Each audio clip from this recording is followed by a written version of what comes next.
and I'm the president of 5051 Veterans. Tonight, we're going to be discussing MAGA messaging, the mechanics behind it, how to spot it, and what we think about it. In our second hour, we're going to have a surprise for you. It's going to be a good time of veteran reactions to some videos. First up, I want to introduce Brian and welcome him. I am here. Hey everybody, how you all doing? My name is Brian with Mass 5051, and we are here to do some MAGA review of MAGA narratives. Next, I want to bring up Hannah. Hey y'all, Hannah here with 5051 Vets and Common Defense. And Rory. Howdy, I'm Rory, 5051 Vets Comms Director, outside of Fort Bragg area. Hannah is my partner. Yeah, Army vet. Yeah. Last up, I want to bring up our partner to this podcast and the CEO of Crayon Box Politics, Carl. Hey everyone, Carl here. Like Kay said, CEO of Crayon Box Politics, 20-year retired gunnery sergeant, and ready to be here and talk about the MAGA side of things. Yeah, I don't think we spend like an immense amount of time, right, talking about the MAGA sphere or their messaging or any of that. But I think it's time that we do, that we have an open conversation, especially within the veteran sphere, given that on bases, in orderly rooms, DFACs, VAs across the country, you see Fox News being played. And so we need to talk about this. And first up, I want to give Carl the opportunity because he has done the research into the messaging and what it is called and the mechanics. Oh, hang on, we got Steph coming in. Well, Steph, you're fucking late. Introduce yourself. Sorry. Half right. Oh. Space. So hi, I'm Stephanie Money, Army Reserve retired veteran, here to have some fun, and also my cat Kiki, if you can hear her, coming to join in to say a few things as well. But I also used to work for America's Heroes Group, online and used to be radio show as well, and can't wait to talk about this stuff. Bet. So we're going to let Carl, he has done some research into the mechanics of the messaging. So we're going to give him the opportunity to teach us all. Yeah, so the most interesting thing to me was that there is a significant amount of research that has already been done that started in early 2021 about when looking into the MAGA side of things and to understand how things went off the rails when it came to the messaging for Trump and why the January 6th insurrection happened. And that investigation has been continuous, and it's been through various different resources. But what they found is that there is an odd occurrence that's happening, right? So contrary to the Democratic and the liberal side or the anti-MAGA side, what is going on the MAGA side is that it's essentially groupthink, right? And the tactic that was defined in all the reporting talks about echoing. And what that is essentially what all the content creators are doing is they're taking their marching orders from the next level of content creator. So you have Donald Trump at the top, and then from Donald Trump, you have Fox News, OAN, and there's one more really far right news organization that essentially layers that primary news setup. And what they do is they take what Donald Trump says and then they split it into bite-sized pieces that are then funneled down to the next level of creators. So that would be your Candace Owens, your Tucker Carlsons, your Dan Bonginos. And then what happens there is that that gets then filtered even further down. And the way that it gets filtered is not by them taking that information or that specific topic and talking about it based off of their views. No, no. What they do is they word for word, almost word for word, repeat exactly what the next level up said. And that's all they do all the way down. It's just an echo process. And the reason that they do this is to hack the algorithms, because what they found is that if they can get enough people saying the exact same thing, the algorithms on all the social media platforms will wind up seizing upon that because it's a popular or it's a trending topic, and it will start pushing that information to the average public. And so what has been happening is that because of that hijacking, what has been happening is that the MAGA voices have been getting louder and louder and louder, and it's just become this cacophony of double speak, for lack of a better word. And it's interesting when you think about that whole process, and you look at the fact that over the last 4 years, uh, maybe even 8 years, MAGA has been talking about how they've been ostracized by the big tech, right? They've been banned, they've been shadow banned, they haven't been able to get their word out, and they've been doing that on a cyclical basis. And the reason that they've been doing that is because they want to make it seem like they can't get their voices out. Meanwhile, what they're really doing is they're putting so much pressure on the social media companies to allow them to have their voice, which allows them to hijack their algorithm. So Facebook's algorithm gets hijacked, X's algorithm got hijacked. And what that does is allows them to amplify their voice. And so this whole process has been a targeted effort in order to hijack the social sphere that is social media in order to drive a narrative that Democrats are evil and MAGA is good. And it's incredible to see how that works.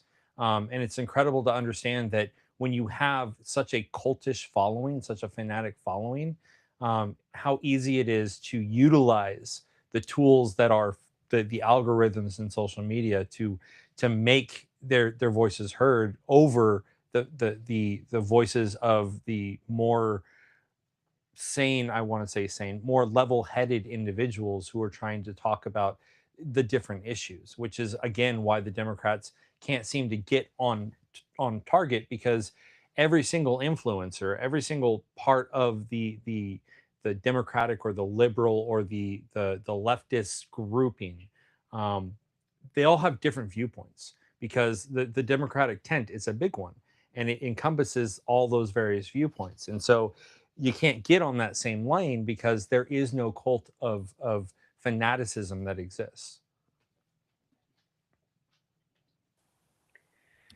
I think that that's really interesting. And as you were sitting here talking, I was sitting here thinking about like my childhood, right? And I grew up in a home where my dad listened to Rush Limbaugh consistently, right? Same. And talk radio, I think, really changed the game, right? Of like consistently talking, and then the demonization of the other, right? The Democrat side, the opposing view, and the siloing that is happening within the right of that rhetoric, of that echo chamber, right? Of them just repeating the talking points is not allowing actual conversations to be had. And before we came on, I was telling Carl, I have seen my own family go down this rabbit hole of Fox Yeah. News, of like this is Yeah. all they listen to, and it's the same talking points, and trying to bring in any sort of opposing view or like actual facts to the conversation has become increasingly difficult because of this circular sphere that they have created. Yeah, if you go into the MAGA space, this is really interesting, right? If you go into the MAGA space and just hang out and just listen to what they're saying, like they think we're winning in Iran. And there's like large numbers of people who think this. And I'm like, how is this even possible? Like, we've had all these generals come on and talk about it. We got like, Major General Hertling was on the Bulwark talking about this the other day, like General Hodges, like all these folk who have kind of been doing this for decades and who were like world-renowned experts in like the art of war and who understand where the pressure points are and the cleavages are and like where we're weak and where we're strong. And like it's a completely different story. And so like we're not even working from the same basis of information. And from like the MAGA sort of leadership perspective, the fact that like we're estranged from our families, like that's something they want, because that enables them to kind of tighten their grip on that small, sort of smallish, right? It's still big. It's like 35% of the population, smallish segment of the population, and centralize that control. It's really, really dangerous to have our media ecosystem set up that way. I mean, it's absolutely how my dad got involved in his echo chamber. It's how he got sucked in. Was Yeah. He was also a religious Rush Limbaugh listener, and like he still to this day prefers talk radio over anything. Yeah. Like he won't watch the news. He won't, he won't give in to like the main new media channels, and yet he feeds right into talk radio. Well, in defense of that sort of instinct, I actually don't watch the news much either. I normally actually do long form. I actually prefer it because it's deeper. But I'm not in like the crazy, like, the far right started the long form stuff, but I'm a big fan of like, Sam Harris and like, the Bulwark and, Pod Save America. And like, that's the stuff that I'm into, because you get somebody really smart on and you can really dive into an issue. Like, I loved, even like Rogan before he went crazy. Like I loved it when he would sit down and just talk to like a scientist, right? Him and like Neil deGrasse Tyson, like yucking it up to 3 hours. I used to drive a truck for a living. Like that's actually really good when you're, working a drudgery job, because it's mentally stimulating, right? And they mastered that space, and like the competitors, the sort of like more normie competitors, are like light years behind where the right is on this. The far right, I will say, because actually the right is now with the left, but the far right, where the far right is. I find podcasts interesting, just like you. Like I listen to a lot of podcasts, but the sphere of podcasters has become, I believe, more influential than media. And what Oh I yeah. mean by that Oh is yeah. like look at Alex Jones, right? Like Alex Jones created this whole podcast, and then he literally convinced an entire population that Sandy Hook did not happen, like through podcasts. And so you have these right wing podcasts like the Hodge twins. I spend a lot, I don't, not a lot of time. I do dedicate some of my time listening to right wing podcasts just to hear what they're talking about. You're braver than I. But oh man, I scream at the steering wheel as I'm driving to Tallahassee.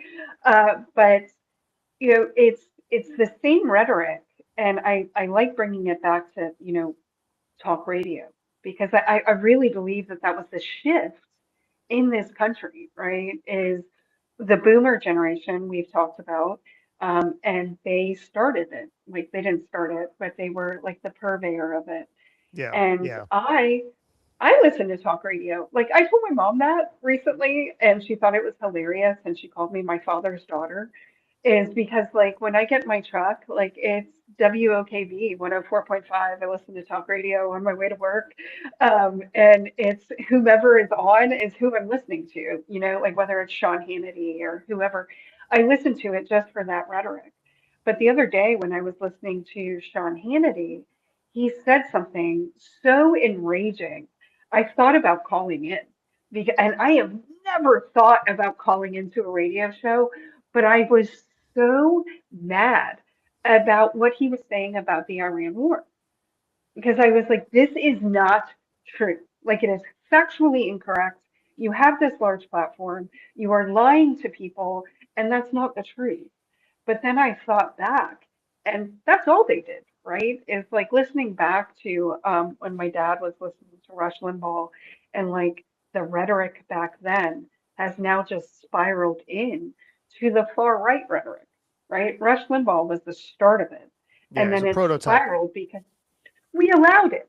We allowed it as a society, and then we just hired more people, and then we split into camps, right? Is like And it's dangerous. And we see it within my parents' generation, the boomer generation, but now we see it in the younger generation, like the TikTok algorithm that Carl was talking about is now.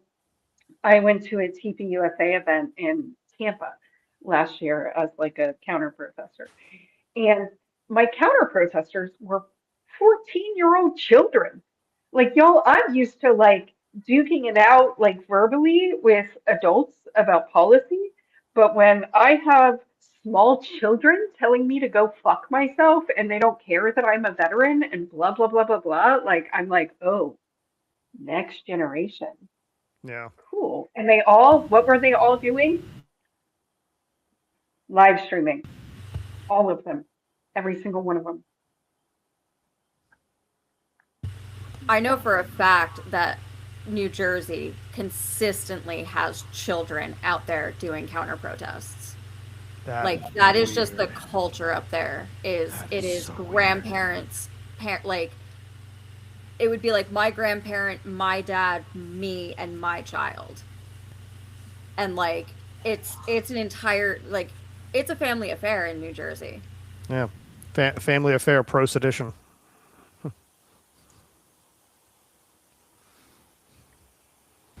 Sam, I see you So have your hand up. yeah. Because I'm doing some side research. So talking about podcasts, reminded me because I'm in class, I'm in school, um, at the Grow Network, right, which is the South Carolina Progressive Network, and they have the Majeska Simpkins School. And the Majeska Simpkins School is a 16-week kind of course that is put on by this organization, and it's a bit of a civil rights course, right? It goes through the history of the United States, essentially from pre-discovery up through the modern day, and really highlights a history of resistance, right? And how grassroots has kind of existed and grown. Anyway, I say that because one of the individuals that we talked about on Monday was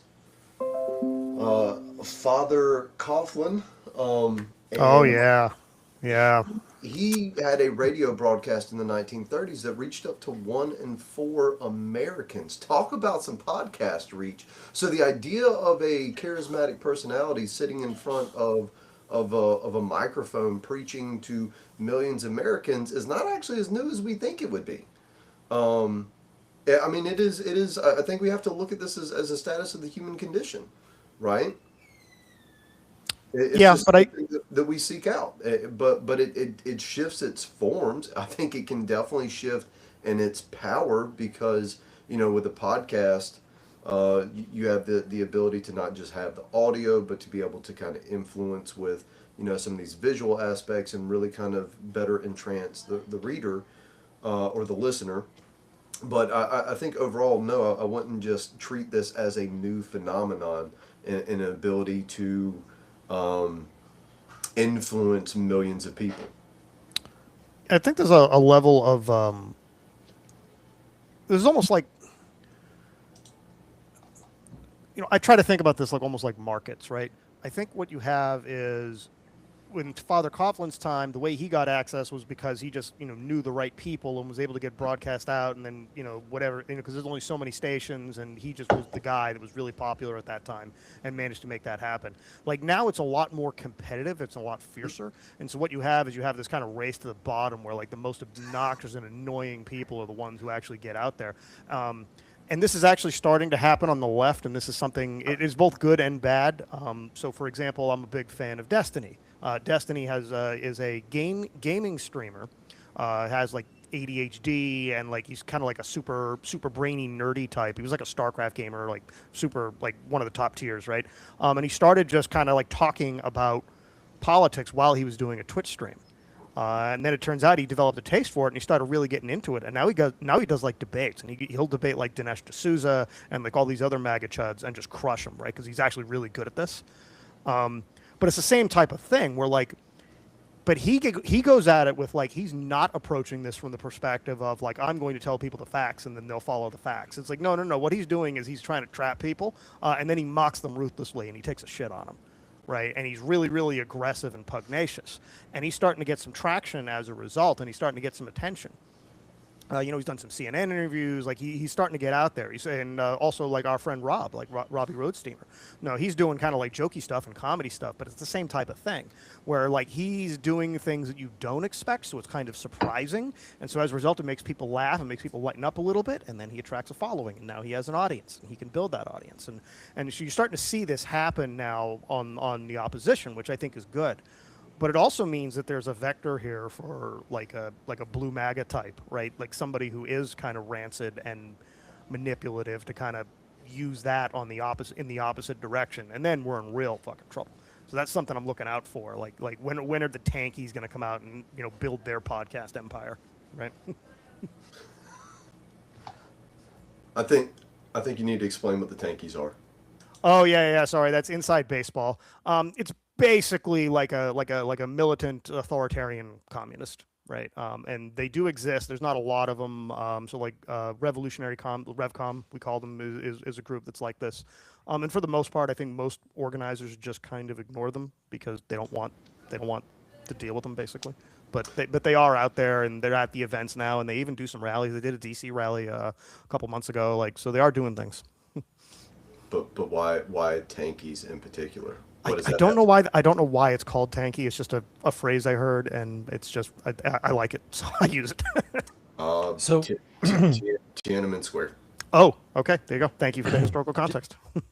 to your point, Brian, I think that there is less propensity for a blue MAGA type individual or movement to take over the left side of the sphere. Yes. And I say that because of the fact that it is a big tent, right? Like, yeah, the Democratic side has embraced everyone. I mean, there are anti-abortion Democrats. There are pro-life Democrats. I mean, there's pro-2A Democrats and there's anti-2A Democrats. You know what I mean? So, I mean, at that point, what you have is that there's no real, in the near term, real possible, in my eyes, real possible way to consolidate a power base on the left the way that it has been done on the right. Because as everyone has mentioned here, the right has slowly been consolidating its power, right? Yeah. Like Katie said, it started with talk radio, and it's just been ballooning from that sphere. I mean, on talk radio, I mean, can anyone name a left-leaning talk radio host that has been popular in the last 2 decades? Well, I mean, far left, right? Because a left-leaning one wouldn't bother me. But yeah, I don't think there is, right? I don't know. It's just, yeah, and I think you're right. Like in the short term, like, and I don't think we'd ever have to worry about like a conquest or something like that. Like, I don't think it would be anything like that.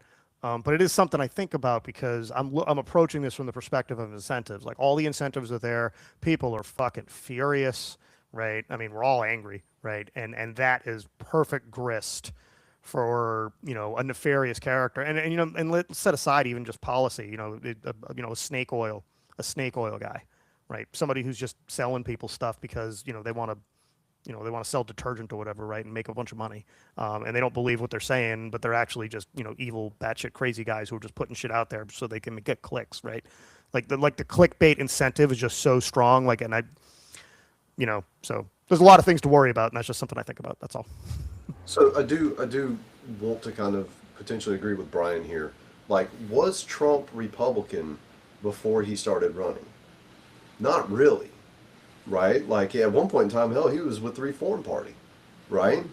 And so whenever he ran, that the populist movement that he was able to center drug part of the right with him, and then was also essentially taken advantage of by the Heritage Foundation folks, right? Because they were able to read that change. So, like, I think from our perspective, it doesn't look like the left would go for that.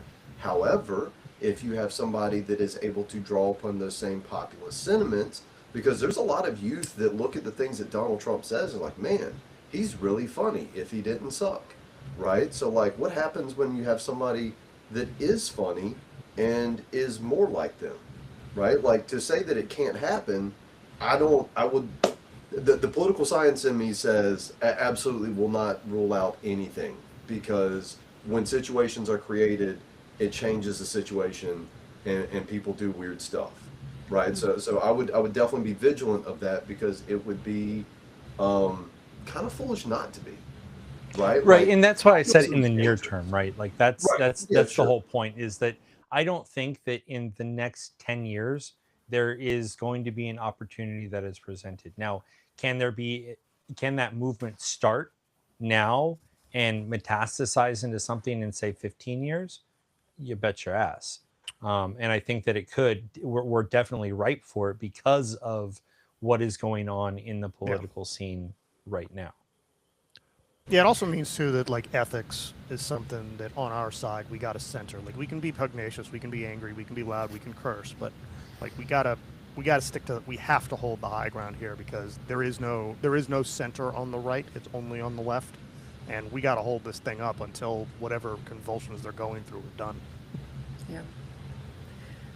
I almost want to relate back to because with MAGA politics, it's often, very often, about hate and fervor and things like that, and a lot of emotions.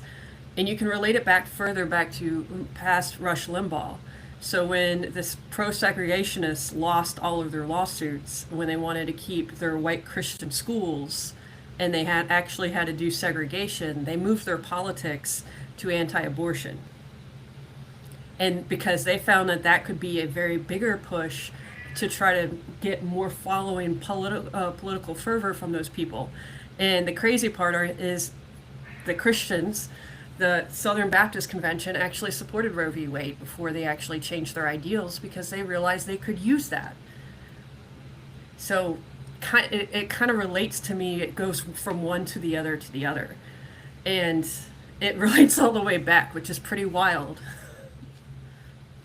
Yeah, that's really interesting, and that to me actually, because so I never saw in the before times, I never saw the connection between the right and sort of like racist politics. Like it was just never clear to me.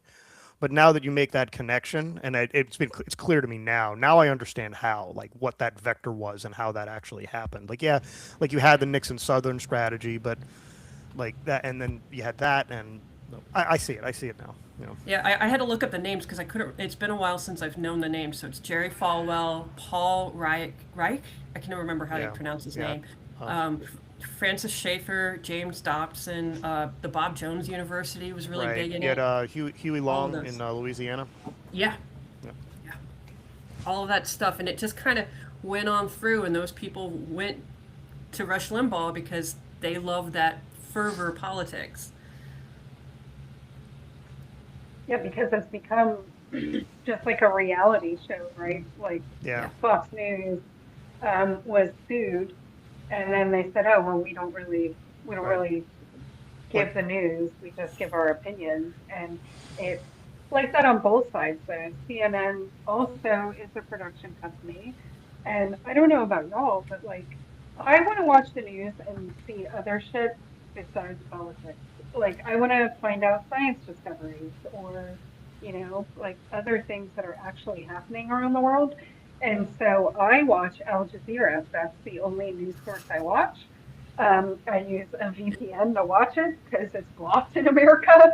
But they go through unbiased reporting on Iran, on us, on other countries, on Gaza. Science, on everything. And it's the unbiased reporting is what we need in this country. And I do think that the smaller time news is happening, right? Like through podcasts, through Status Quo is one, right? Yeah.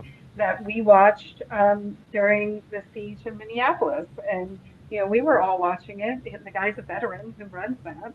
And we knew watching it that was the truth. There was no spin, because here is a YouTube channel live on the ground, veteran giving, very clear of what is happening. And when you see it on the news next day, it's like, well, the protesters were violent. It was like, no, homie, we watched exactly what happened. And I think that that is the one good thing about today of live streaming, right? Is, Israel saying, no, we didn't try to kill that reporter while we all watched the video of him Yeah. talking and a missile hit right behind him, right? Yep. It's like, we all, uh, and so I think there is value in, a lot of live streaming that's happening across the country, especially on the ground, Yeah. because national media, A, is not picking up on it, and B, they're not reporting it correctly. And then you have this media narrative in the MAGA sphere about us being domestic terrorists. Hmm. And, that is being purveyed over and over, like Carl said in the echoing, is that we're all domestic terrorists. And we see our brother in arms right now in Spokane, Washington, having this issue. Bajuri is the guy that is under conspiracy charges. And it's because of that rhetoric that now Florida has passed a law that can dictate that I'm a domestic terrorist tomorrow. And then when they put that on the news, all they're going to see within that magosphere is, oh man, she's a domestic terrorist. Oh Yeah. man, she's a domestic terrorist. Not knowing that, like, nah, dude, I just don't like fascists. Yeah, but if you call Trump a fascist, you're an extremist, right? And that's the sort of circular way in which they've kind of created this hermetically sealed ideological bubble. Like there's an answer to everything that rationalizes what they believe. They don't have to think.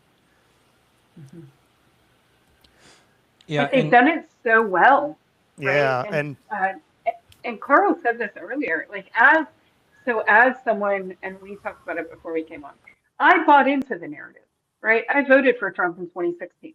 I bought into, and Steph knows this, I got a lot of shit in 2024. Um, you've paid your I dues. I like um, but I bought into that "Make America Great Again" narrative, right? Of like, yeah, we are going to bring power back to America, blah, blah, blah, blah, blah. But then, they've kept that narrative, but the narrative isn't true, right? We're not making America great again. We are making America less safe.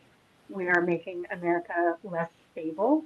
We are everything that narrative that they have solidified that the right has done so well is lockstep, right? If you like Marjorie Taylor Greene, Tucker Carlson, Candace Owens, all of these people that Trump just made the post about, like calling them crazy, they were in lockstep forever for such a long time.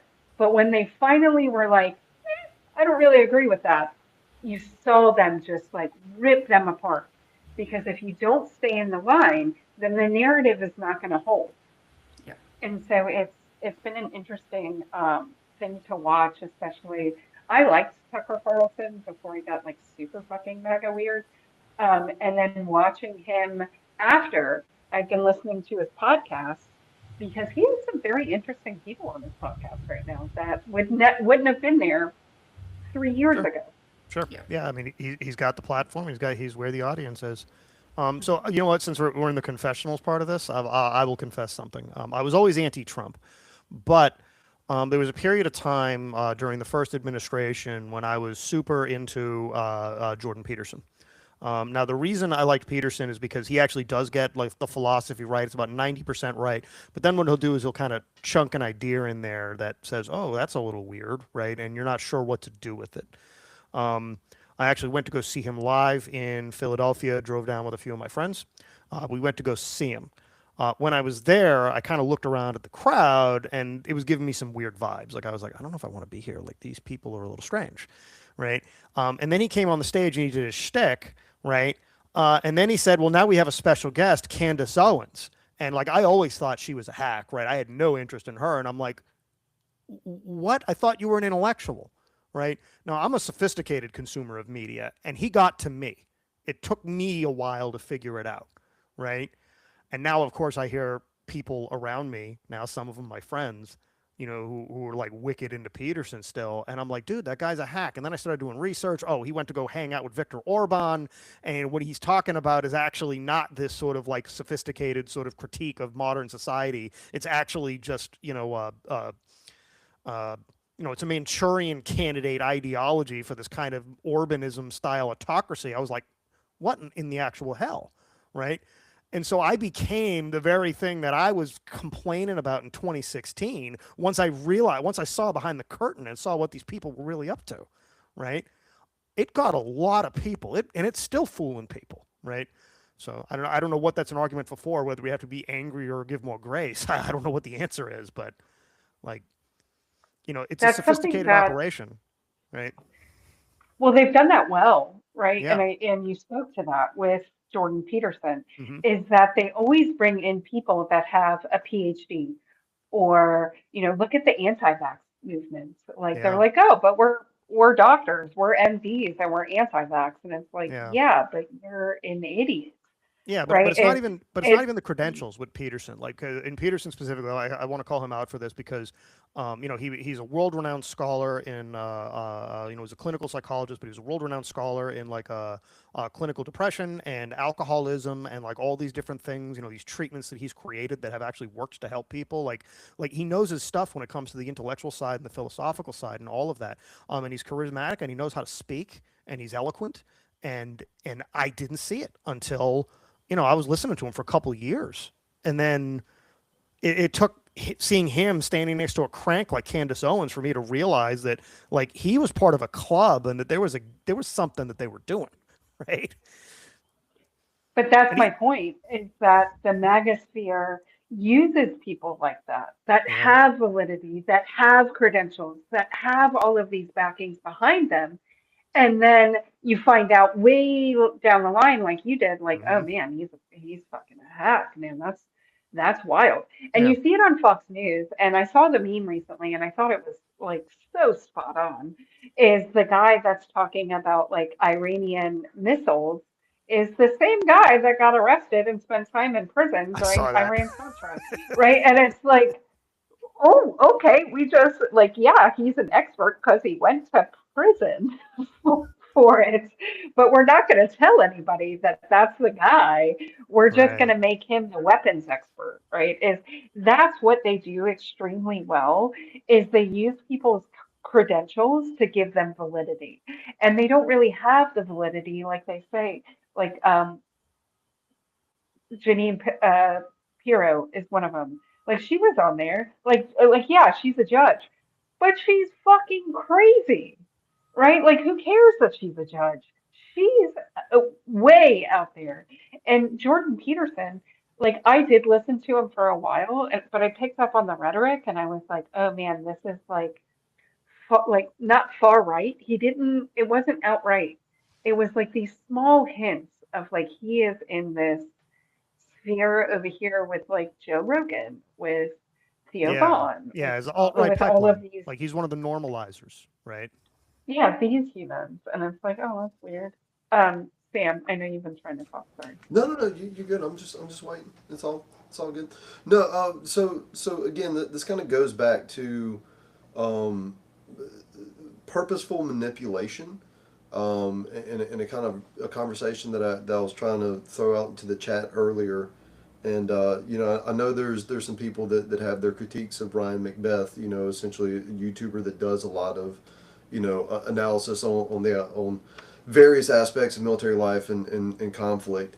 But I think he generally does a pretty good job whenever he goes into um, the bot farms and trying to, like, when something comes up and how foreign actors and inauthentic accounts will manipulate certain narratives to boost them. And I think that's definitely something.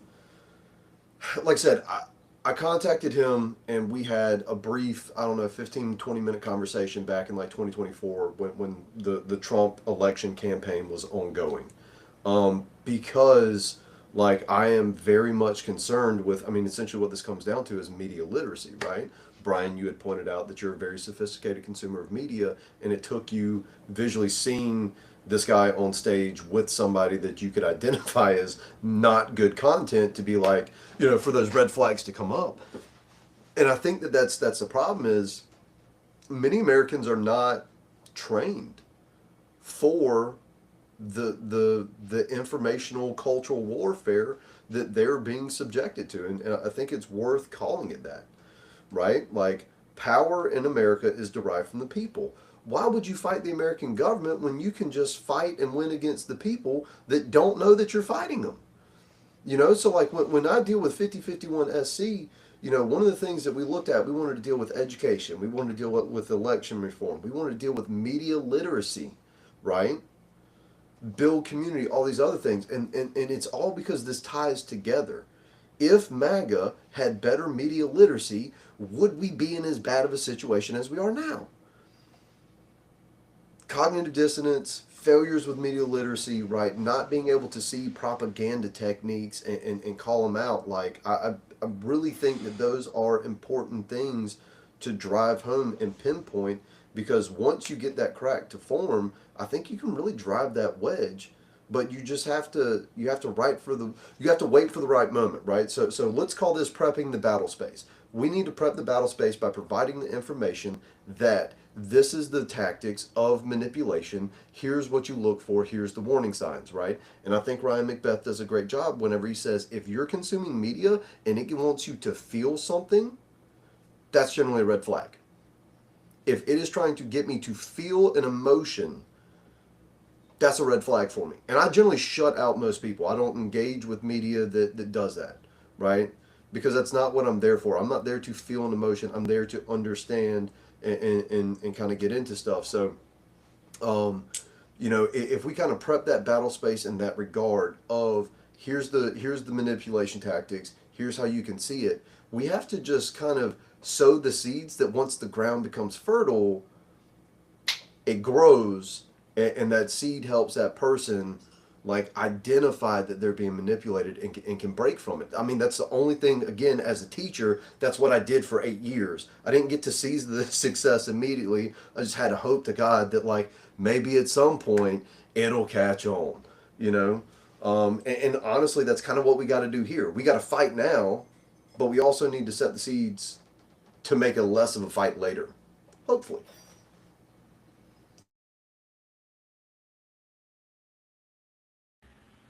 So, okay. I hadn't said what I usually go towards, which I do listen to podcasts, but I do like to read most of my news material. And there's a reason for that, because for me, if you're going to give me information, I want your references. I want to know where you got your information. If you tell me something about a bill, because I used to track a lot of congressional bills for military and veterans, if you don't tell me what the bill number is, or even give me a link, you know, for congress.gov, I ain't going to trust what the hell you're going to tell me. I'm not going to trust anything. I'm going to go read the bill. Because if anybody remembers the PAC Act and everything that Ted Cruz, Pat Toomey, and all of that they got all their sound bites out on all the lies about that bill, about that act, and a lot of people believed it hook, line, and sinker. But no one went and read the damn bill. Of course, yes, it's kind of long because it is a funding, but they included funding into it. But guess what? You can control F. And then you can find, basically you can control F for the dollar sign and add up all the money and you find out where it's going. And that's what I used to do. And it's really hard for people to really try to do that much research into it, even though it's not that difficult. They're just going to believe what somebody's going to tell you and take it at face value. I had an argument with my roommate the other day because he, what was it? We were talking about the Holocaust and he didn't believe that was actually 6 million people. And I'm like, what do you mean? And I'm like, you don't know that? He's like, yeah, there are people saying that there weren't even that many Jews in Europe at that time. I'm like, you know, they killed more than just Jews, right? You know that there's more stuff that happened in that time frame. And then he said, well, I'm not going to believe it until I see it for myself. And I'm like, Okay. Well, that's also what live streaming can help for people as well, because you could see it. But it's a little bit hard for disproving misinformation and disinformation on that. Yeah. It's really hard. Well, I There's mean, this, even nowadays, God. even with the live streaming stuff, right? You still have people that refuse to believe their own eyes, right? Like, they refuse to believe that there was a violent crowd of protesters that attacked police officers on Capitol Hill at the bequest of Donald Trump on January 6th. Like, they refuse to believe that because the only ones that were actually there were they were peaceful tourists and they were touring the Capitol building, right? Like, that's what they're told, even though there's video proof that says otherwise. Yeah. There are people out there that will say that the that Nicole, right? Did I get that right? Nicole Good? Ash, Uh, oh, Nicole Good, you mean in Renee Minneapolis? Nicole. yeah, Minneapolis. Okay. I was thinking Um, Ashley Renee. Babbitt for some reason. Renee. Renee Good, thank you. Renee, So thank you. Renee Good, there are people out there that say, "Oh, she hit that officer." Like, there's clearly multiple angles that show otherwise. I mean, there's so much out there that proves a specific reality, and these people are just refusing to believe what their eyes show them, right? So even those "I'll believe it when I see it" mentalities, they're not believing what they see, they're only believing what they're told to see, which is, I think, that is what the biggest problem, if not, the fact that they're being told, like Sam said, how to feel about a certain situation, right? But to the mainstream media point, mainstream media has always in America been one or the other side. Like, you go all the way back to the founding of our nation, and the Federalists and the Anti-Federalists had their own papers, and they reported their opinions and their viewpoints, and that has just been the way that the media has grown through America.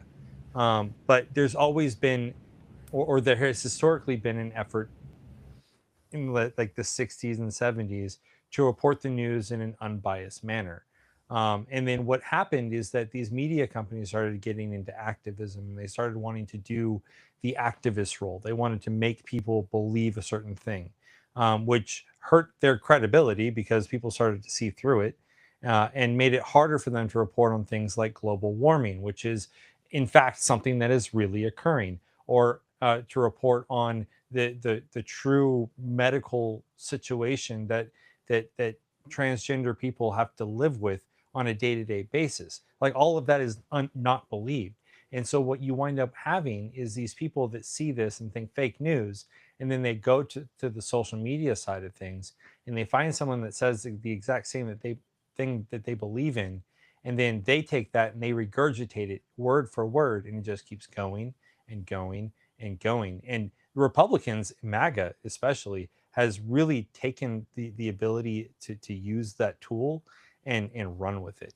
And I don't see any way that we can keep up with that narrative. I mean, I don't know that we can necessarily keep up with it, but the cost of their lives is beginning to add up, and you're starting to see the space fracture.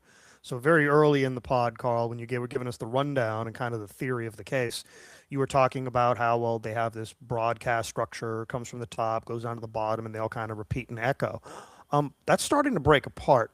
And you have Tucker Carlson and Candace Owens and the MAGA people, which is really interesting. They're kind of breaking before the deluded normies, right?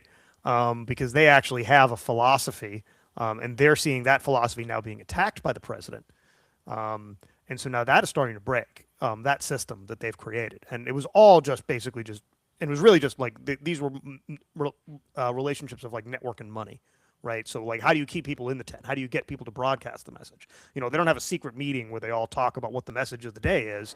It's more like, the leader would signal what they care about, and then all the people who want to keep their financial incentives correctly aligned with the leader would not do the right thing, do the thing that Trump wants them to do. That, I think, is now beginning to fall apart. So this is, I think, with sufficient pressure, and again, because of the No Kings movement, because of all the press that we've been getting and all the attention we're getting, I mean, they have to see us when they drive through the city town, right? Because there's a standout, there's like 50 standouts a day in Massachusetts, and it's been that way for a year and some change. And I think it's going to stay that way until Trump is removed from power, either through elections or through other more interesting means. Yeah, but I wouldn't say that it's fallen apart so much as it No, is no. I think broken it's from- cracking.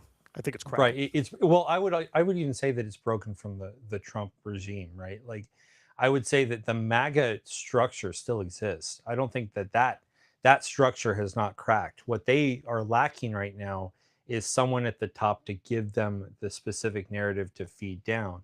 And so what you have right now is you've got those top line creators, the content creators like Alex Jones, like Tucker Carlson, who are pushing narratives that are kind of along the same line. Like Nick Fuentes is doing the same thing. Like a lot of it is anti-Israel, anti-war. But I think that what we're seeing is that structure still exists. And what concerns me is who's going to step into that void that Trump is leaving and then seize upon that structure and use it again.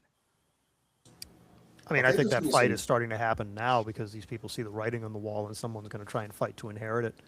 I will note that I think, who was it, Fuentes, who's out there talking like he's so mad at Trump now, I guess. I don't know if it's performative or he sees strategy in it. Like, I don't know. But he is so like publicly mad about this. He's telling people to vote for Democrats is what he's saying, which is really okay. I mean, I guess Fuentes is our Stalin. Is that how we're going to do this? I mean, but... They have been breaking off, though, right? Like not only Nick Fuentes, right? And we said it, Alex Jones. You see Candace Owens, but Candace Owens, I feel like is the wild card because of the whole Brigitte Macron situation. Like if she didn't go so hard on Brigitte Macron being a man, I feel like she'd have a smidge more credibility. But since she's being sued by the president of France, I feel like kind of went downhill a little bit. But you even see, smaller, like the Hodge twins, right? Like I happened upon their page the other day as I was scrolling and they were talking shit about Trump. And I went, that's interesting. And so it's starting to percolate. And I think one of the bigger things that we see happening is especially like with Christians.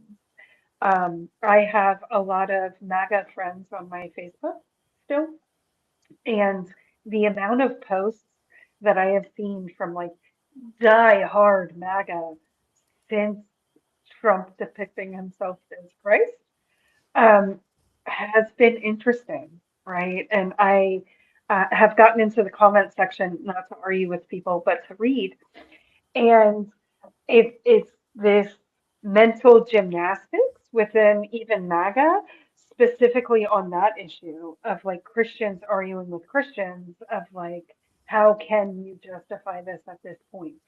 And so I do think, Carl, to your point, is they do have a message that they keep trying to give, but then Trump does like this wild shit, like depicting himself as Jesus or like trying like saying the Pope is rough on crime or bad on crime. It's like, yeah, he's the Pope. He doesn't look after crime. That's not what he does.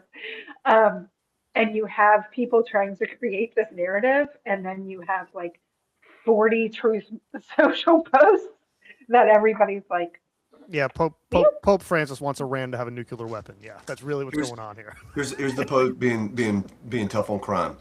Jesus is watching you. Right, like as a Catholic, as a Catholic, right? I'm not even a practicing Catholic because I'm a gay Catholic and I don't believe in the church. But I like told my mom, I was like, I think I'll go to mass with you on Sundays, like just to go, just support the church. And just like one of the most Catholic things you can do, by the way, Katie, is going to mass out of spite. All right. I know. And my mom, she was like, I'm so happy that you're going to come back to the church. And I was like, oh, we're not thinking it's for the right reasons. Like, we're not on the same playing field as to why I'm coming back to Mass, right?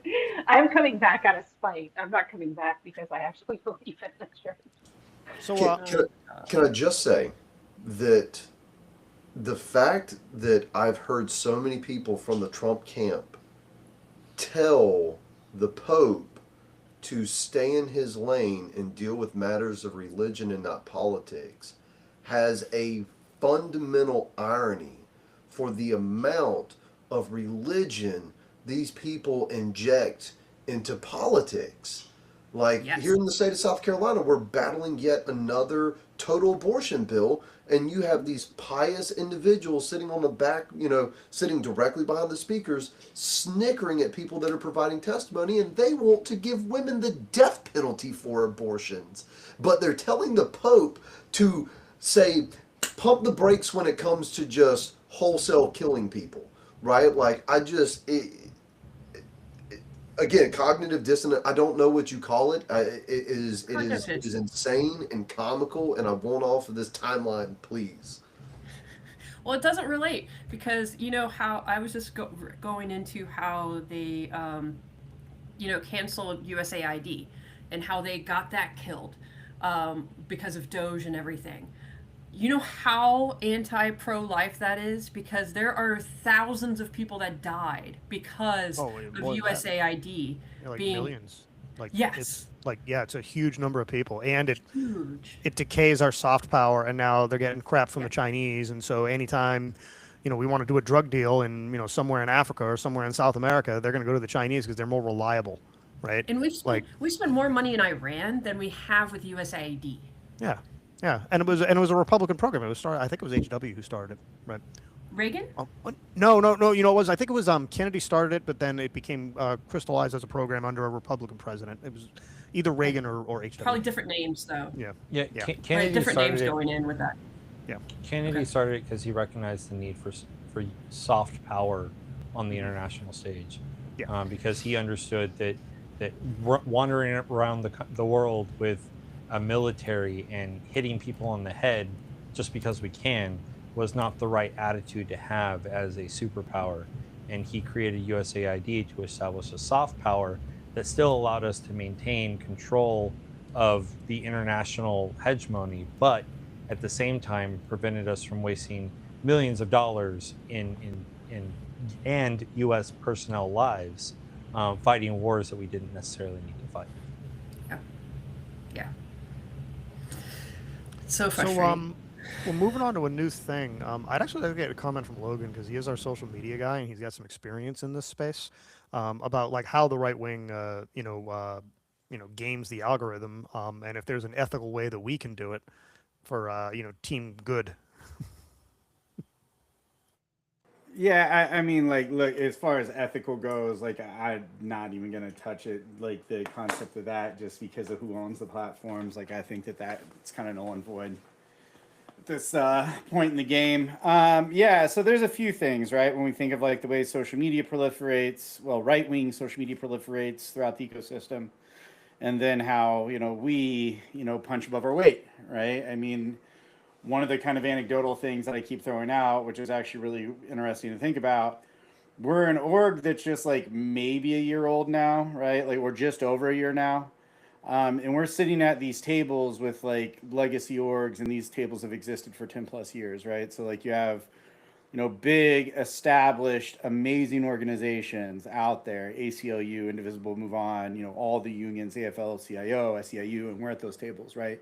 Primarily because the way we're able to punch above our weight the way I like to look at it is conduct asymmetric warfare via social media, right? The way that the right does that is they pretty much went to a point to do a few things. One, they had these echo chambers that were platform specific for a long time. Your 4chans of the world, what have you, whatever rando shitpost things they were on. And then when Trump came into power, really he leveraged the shock value and virality that was out there for social media and just went, gangbusters on it, right? So, starting with Facebook and Twitter, saying crazy shit, what have you, knowing that it was just going to get shared on both sides, by the way, right? So that's the interesting thing when you think about Trump, how he got his start. It wasn't just the right sharing his shit. It was also the left sharing his shit, which made it go viral, right? The left is sharing it because, oh my God, can you believe this insane shit this guy is saying? Yeah, right. And then the right, of course, is saying it for, whatever their own messaging purposes are, and to own the libs, what have you. So between, Facebook, Twitter, at that time, Twitter at least, and, YouTube a little bit, he really kind of blew up. He was always there on the 4chan boards, what have you.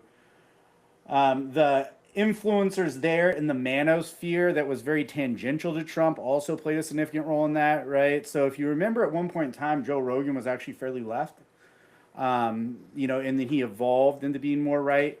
A lot of this came with this kind of rise in the manosphere, right? Like in my opinion, mainly because, it sold, right? More than anything else, there's a capital. Yeah, it's audience capture. It's a term that's And then, ultimately, after all this kind of took off, Alex Jones played a big role in the podcast as well, like blowing things up on the internet, not necessarily traditional TV.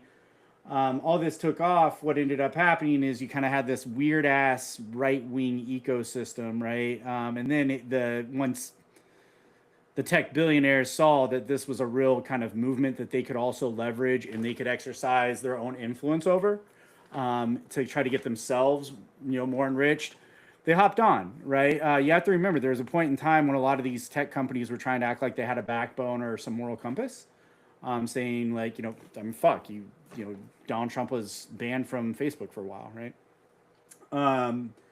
Once that happened, it kind of solidified, his kind of dominance there, right? Same thing with Elon Musk buying X, turning it into X.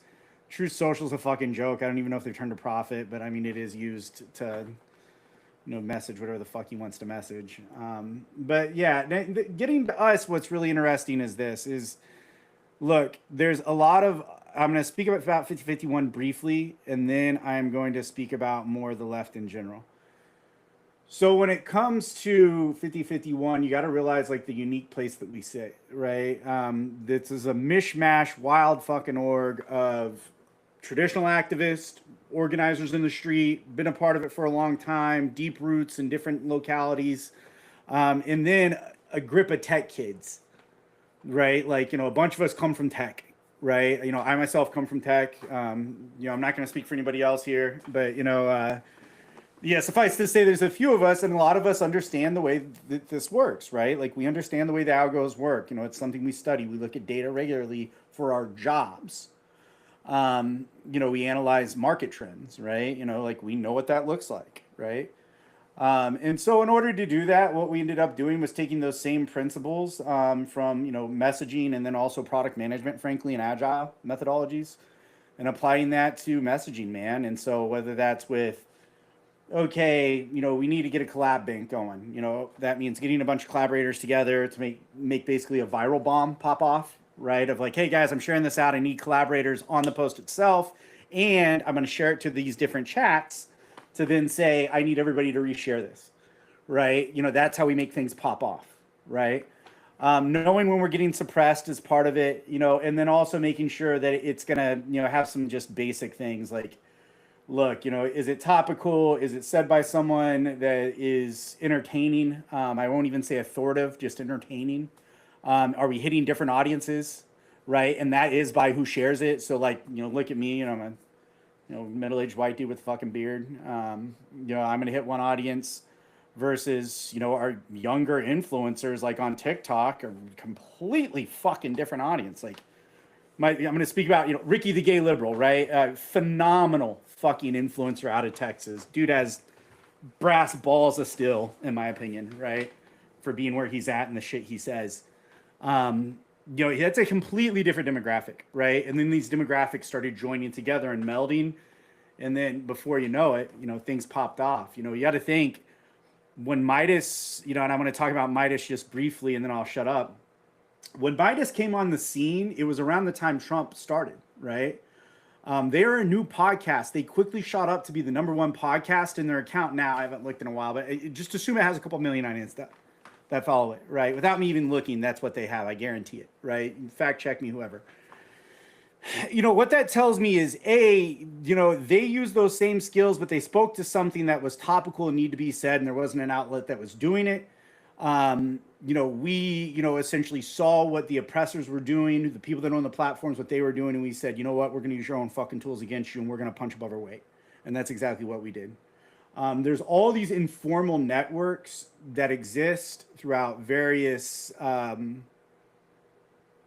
ecosystems and chats, I'll put it that way. And there's formal and informal groups. And, you know, we work on messaging together. We work on topics together. We work on use cases together in, you know, what we want to share and how we share it.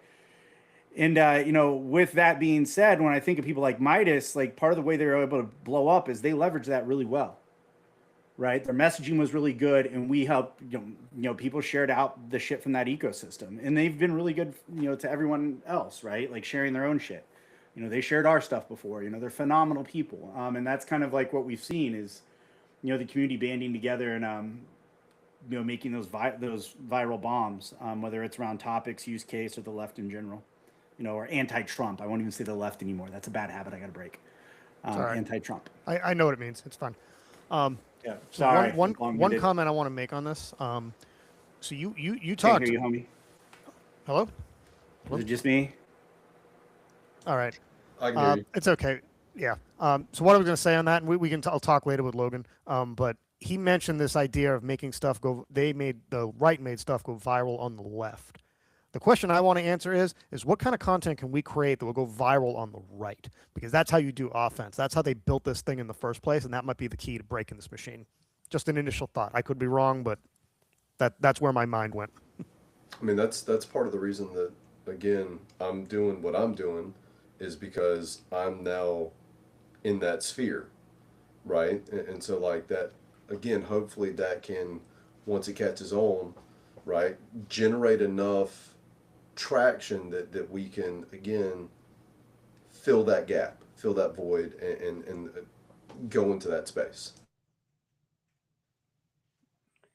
Yeah, so it's interesting to me, Logan. I don't know if you can hear me. Okay. But what's interesting to me about everything that you just said is in all the research that I did looking into this topic, right? Those same arguments and the same tactics were used by MAGA as they started to develop their process and their understanding. Like they legit hijacked the system. And so they used those same exact tools. So it's interesting that you're talking about that, because it's like, oh, well, that's how that makes it sense how we do it. My question for you though is, with that process, how do we overcome the disparate narratives, the disparate belief systems, because we don't all agree on the same thing? So how do we overcome that and allow ourselves to continue to spread the narrative while at the same time embracing the fact that we are all from different beliefs and in different backgrounds and different value sets? Yeah, I mean, look, I don't have all the answers, you know, especially as it pertains to something as complicated as that, right? Like, that's a big fucking question, right? That's the $1 million question, $1 trillion question. What I can say is this, and this is what I've seen work so far, right? When we look at this year specifically, I think of people like Zara Mamdani, Graham Plattner, you know, another, you know, great example. What they're doing to capture their messaging and to really make sure that it goes across a wide swath of human beings is starting to shift away from this left versus right dynamic and talking more about up versus down. I know Sam has hit on this a lot. You know, so specifically when we talk about what are the issues that actually affect you as an American, you as a human being living in this fucking country, right? Take politics out of it. Right? What are those things that are across the wide swath of things? Gas is fucking expensive, man. I'm paying a large proportion of my income on rent.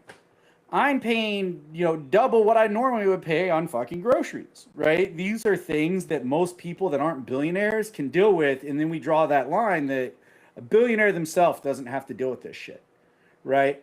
By the way, They didn't have to pay tax last year, the year before, the year before that.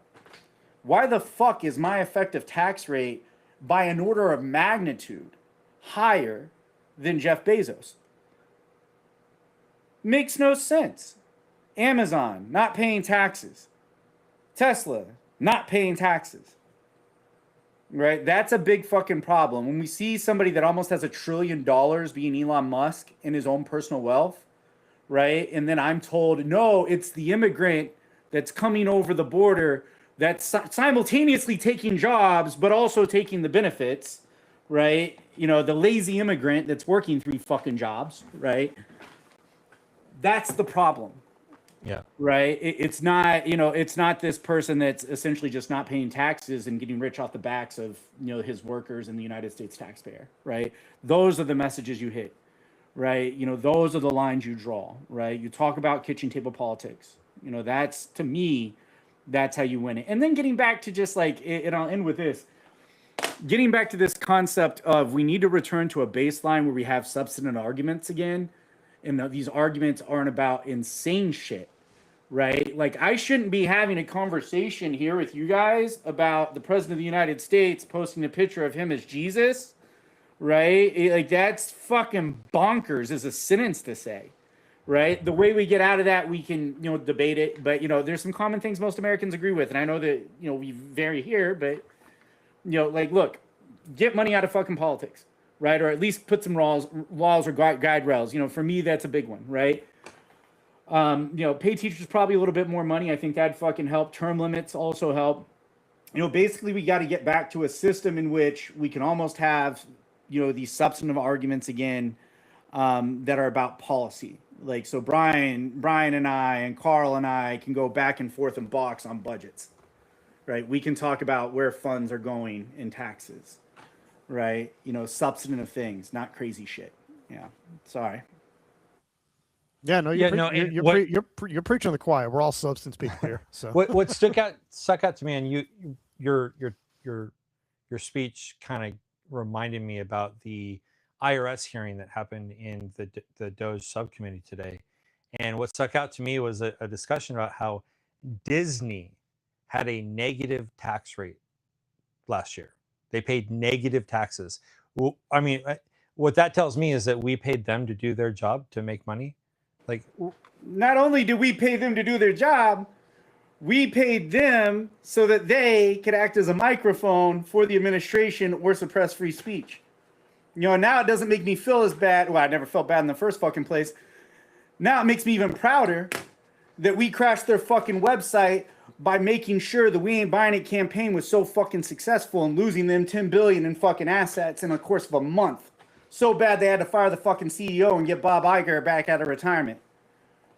Right? Like, this is bonkers to me. And I'm sorry I'm getting impassioned. This is like one of those topics where I can go and like I can get very passionate about, right? Is economic justice. Right? Because it's just so disgusting. I walk down the street and I see, you know, people barely able to afford groceries using EBT. And then the right wants me to look down on that single fucking mother that's already working a job on top of it. And that's the person that's the problem. It's not the motherfucker that bought out Venice for his wedding. Come on, man. Same motherfucker didn't pay taxes. I pay taxes. I'm a working American. I just paid $9,000 in fucking in extra taxes. Jesus fucking Christ, today. Right? This is insane. Right? Sorry. Like I said, this economic justice thing really, like, it gets me fucking going. It pisses me off to the nth degree when I think about it, especially in the United States of America. We are the richest country that has ever existed, man. You know, I mean, literally, like, I don't even know what to say other than that. It just blows my mind, man. Yeah.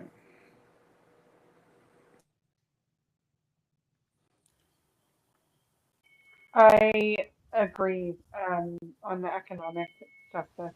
You know, I never really understood how bad people had it until close friends of mine were telling me that they were getting their groceries on credit cards, and that we are, you know, creating an entire generation enslaved to debt because of interest on credit cards, right? As if you make the, you know, minimum payment, you're not touching it, and you know that expands. And so you hit the nail on the head there, is that it is a top versus bottom argument. It is not no longer right versus left. It's the haves versus the have-nots. And, we need to keep that in mind. Sam, I'm gonna let you go quick, and then Carl, I know we wanted to do some fun stuff tonight, so Sam, go ahead. Yeah. So again, just to kind of put a nice little bow on everything that Logan said and Carl's looking for, I think we get in because people are people, right? And so whenever I say that people are people, that means that people have the same needs, some of the same wants, right? So again, we need to target the things that we all feel by being in the United States. The swamp isn't drained. That's an in. Gas prices are still high. That's an in. The economy is still uncertain. Big business is still consuming jobs. It's not even the immigrant that's the problem. It's the automation. It's AI, and I think these are absolutely things that we need to target. And again, talk about, the not left or right, but up and down. Man, at some point in time, you have enough money that your money makes money, right? You don't have to work for that money. The fact that you have money is going to make enough money that you don't really have to work. And so, why would you not tax that at a higher rate when you have so much money that the money's existence makes money, while the rest of us, if we get sick, we don't make money anymore because it's not money that makes money, it's my body that makes the money. It's my skills, right? So, it's not the same thing. The mechanism isn't the same. And I think that's a fair target. Right? We're not looking at the $1 million people, the $10 million people. We're talking about the 100 million, the billion, the tens of billions, the hundreds of billions of dollars in assets that, again, just makes money by its sheer existence. That becomes the problem. Why can we not take care of people on the bottom? Why can't we invest in human capital when again, we get penance as compared to it? And how much better would we be as a society if we actually looked to the human capital of the people and not just the capitalism in terms of dollar signs?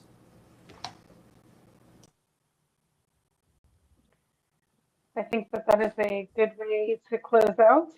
Sam, thank you for that. Carl, do you want to introduce our new fun, what we're doing? Yeah, so we spent a good amount of time talking about the mechanics and trying to understand what they're doing. And what I wanted to do next is I pulled together a whole bunch of videos that come from the MAGA side. And let me tell you, going down that rabbit hole, it was hard at first to get into it. And then once I dove in, it was really hard to come back up. But what I want to do is I want to share some of these videos and I want to get some blind reacts. I think it's a great way for us to analyze them in real time. And then maybe call these creators out from our platform and get them thinking about, maybe to think about what the other side is saying in reality. Doubt they'll hear us, but it's worth the try. So without further ado,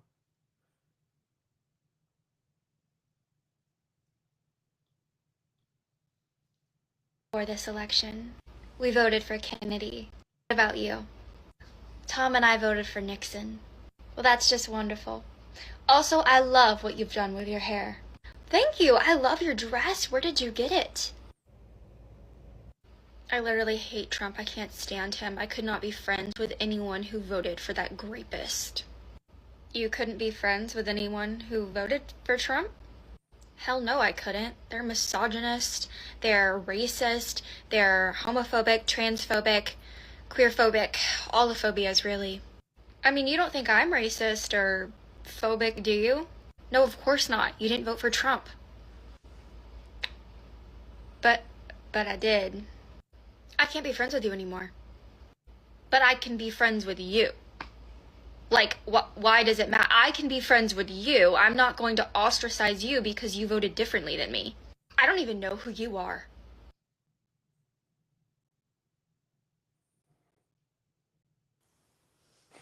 I've been in those few of those conversations. That is not how it goes. I mean, they just That call was us strange. libtards. It's the first thing they do is, oh, you didn't vote for Trump. Oh, you must be a communist or a socialist or a libtard or, Yeah. it's not that easy. And, I do want to speak to the not being friends, right? I never took that stance until Carl put me in my place about not leaving the Republican Party. Um, because the truth is that if you continue to vote like on the Trump MAGA sphere, you are voting for racist, sexist, misogynist, all of this, all of them in one. And you are voting for the party that also the KKK voted for, the literal Nazis in this country, the neo-Nazis with the flags, the Proud Boys, the Patriot Guard, the three percenters, the people that did the insurrection in this country. So we can't be friends because I think you're a horrible person. Yeah. I mean, for me, and it's probably more serious than I wanted it to be. But I'm having fights with a family member over this stuff. We just agreed not to talk about it anymore. But it is, to me, it's like I look at them and they are a different person. And not only that, they're because they're absorbing all this just crazy. They believe things that are fundamentally not true. And I know one day, perhaps not yet, but one day, they will be persuaded that I am actually a terrorist because they know what I'm doing. And a lot of them, the first thing they said is, "Why are you doing that? It's crazy. Why are you getting into that rat's nest?" And I'm like, "Well, I don't know. Maybe because I love America and you don't, shithead." Like that's kind of how I think about it. Like it's like, don't you dare besmirch my patriotism. I'm 50 times the patriot you are because I read books, right? And you, what are you doing? You're getting this shit from a 2-bit podcaster. Okay, he's telling you how to think because he's been instructed by his commander to destroy the country, and you're aide to comp to that. And I'm fucking angry. The damage these people have done. It's been generational. I got nothing good to say, right? And the damage that has been done will take a generation to heal, and some of that damage will be internal. Yeah, I mean, for me, it comes down to it's not about politics, right? Like I'm not. I have I've walked away from a couple of friendships, and it's not over politics. It's not over about the you voted for Trump and I can't be friends with you because you voted for Trump. Like for me, it's your morals are so corrupt and in the mud that I don't think that I can associate with you because I can't bring myself down to your level because you have decided that you don't care about people. You don't care about humankind. You only care about yourself. And you're a selfish, self-centered individual. You may not be racist, but you don't give two fucks that we have Latino Americans who are getting rounded up, violently rounded up, because they're here without papers. You don't care about that. You don't care about the families that are getting separated. You don't care about the fact that there's kids getting wrapped up into this. You don't care about none of that. No. So I agree with everyone else. I can't be friends with someone who doesn't share the same morals and values that I have. It doesn't work. Yep. I think. um, Oh, sorry. No, go Logan, ahead, Katie. before you go, I do want to caveat off of that because I think it brings up the ABC. Did anybody see the ABC interview with the 5 veterans that support the Iran war? No. Anybody see it? Yeah, 5 veterans sat on a national stage, and then ABC ran with it, right? And it's indicative of that messaging that you just talked about. Is we are in such a silo. And then these people who are out here saying, well, we can be friends with the other side. No, the fuck you can't. Do you know how many friends have called me a fucking libtard or a communist in the last year that I've known for over 20 years? That I'm like, you know me, you've been to my house, you know my mom. Like, what are you talking about? Go ahead, Logan. Yeah, I mean, I think it makes sense, right? Like, I think it's like there's a few things that go on. One is like these echo chambers did kind of occur online, and I think that's part of the story. But I also look back in American history, and we've been here before, right? I mean, for fuck's sake, we fought a war over it, right? At one point in time, over fundamental moral differences. People can say the Civil War was only about economics. Bullshit. That was part of it. It wasn't, to me, there was a moral issue, right? I look at John Brown. Tell John Brown it was about fucking economics, man. Right? To me, the way I look at it is this, is like, look, man, it's the old saying, you let a Nazi into a bar, you got a Nazi bar, right? And in Boston, we don't have fucking Nazi bars, man. Right? Like, that's just all there is to it. And it's not that, like, look, I know people that have previously voted for him and now fucking hate that dude. And I have a lot of respect for them because I know what that takes, right? Well, I don't know what it takes, but I know that it had to be hard, right? But I have family members that have hit me up about this podcast. They saw the one, making me making the comment that got a lot of reactions, right? And they weren't stoked. They're a fellow alum of the Citadel there, Sam. So yeah, for me, I said, well, it makes sense. You don't like it. I knew I made the comment knowing not everybody was going to dig it, man. I stand behind it 100%. Right. And that's how I feel, to Brian's point, there's been damage done to this country that will take a generation, if not generations, to solve. Right. That's my children that are affected. Right. That's, if I have grandchildren, that's my grandchildren that are going to have to deal with it, man. So, yeah. I wanted to start a business before I started doing this. I set that aside to do this, right? I am sacrificing my dreams to protect my country from something that I consider to be absolute evil incarnate, right? And that's intense, and people don't know what to do with that if they haven't thought about it that deeply, but I have, and I'm sticking to my guns. Like, I'm not doing this for show. I'm not doing this for glory. I don't want to do this. I want to do something else, right? I'm doing it because it has to be done. And I'm not the only one with that conviction. There's 9 million of us in the streets, and probably 50 million, right, who aren't doing that, but who are supporting us in other ways. And, we're going to run up the score, and we're going to get it to 100 million, and then 200 million. And then all the people in the other side, the ones who don't cross over, they're going to be all alone. And we're going to celebrate with a holiday. This is my dream. Celebrate with a holiday when this man is removed from power. I just want to hop in because it's like I am having the same arguments with my dad. This back and forth rhetoric of, when I told him that I was involved in 5051 vets before the D-Day action last year, I was like super proud. I was, just starting to work with the vets. I sent my dad the website to 5051 vets. He couldn't even get past the numbers before he sent me a message and said, sorry, but 5051 is not anything I will ever be a part of, nor will I be convinced or intimidated into believing it's anything but TDS propaganda. And then followed by, family or not, this is crap.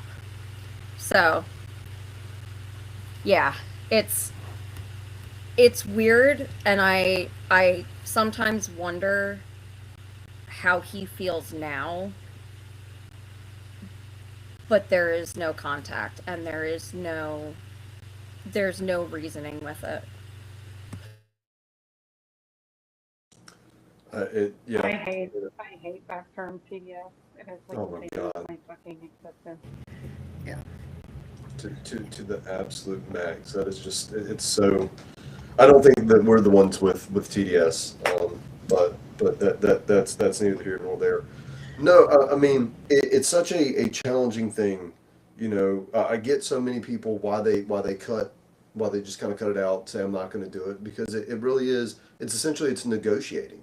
You're trying to negotiate some level of humanity back to these people, and I think part of it is. You look at Germany and the Holocaust during World War II, a lot of people just dismissed it because it wasn't in their face.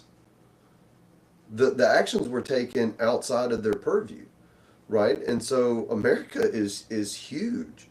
And so a lot of these actions are being taken outside of the purview, or, where people can't see them, or where they're willfully ignoring them. And so I think that you have to really confront these people with the realities of what's going on, because otherwise it's talking points, it's reality TV, it's not real. right? Or I should say, it's not real. It's very much real for the people that are going through it, and if they saw it, I think that they would be. I hope to God taken aback. Um, but yeah, it's all a game, and really to Brian's point, I think what we're doing is important because we aren't doing this for power. We aren't doing this to further some sort of political cause. Like, we feel very much compelled by the oath that we took to stop the thing that, as we look down the road, it's just worse, right? It's a generation of damage now. Is it going to be 2 generations, 3 generations? Are we ever going to have our status in the world back again? Are we going to wind up emboldening China? It gets worse the longer it goes on. And so the sooner we end it, the sooner that we restore actual American dominance, not toxic masculinity dominance, I think we'll be better off. 100% I agree agree. All with right, that. I got another one for you. Yeah, I thought we were going to be laughing at people. You got all heavy there.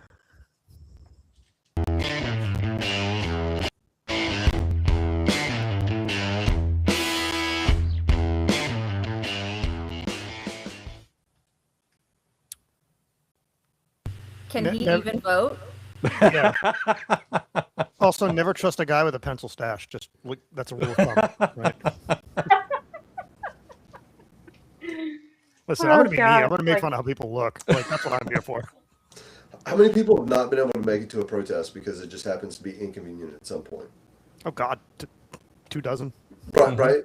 So Yeah. like the idea, like, yeah, we can coordinate stuff. Like, you can have an election day. It doesn't mean that you're going to be able to get off work that day, or be able to navigate the other things or get childcare. So like, Yeah. yeah, in order to get maximum participation, you need to have flexibility, Sure. right? Right. Novel Not to concept. mention the most of the days have been on like weekends. Exactly. So like most quote hopefully most people have off. Yeah. Yeah. Also, the protests are also about building political power, so you can vote. The 9 million who are out there, or 8 million who are out there, they're going to drive another 20 million, or 30 million, or 40 million at the Yeah. polls. And so Yeah. it's about enthusiasm. Exactly. Yeah. And all I'll say is, I want to play that video come November.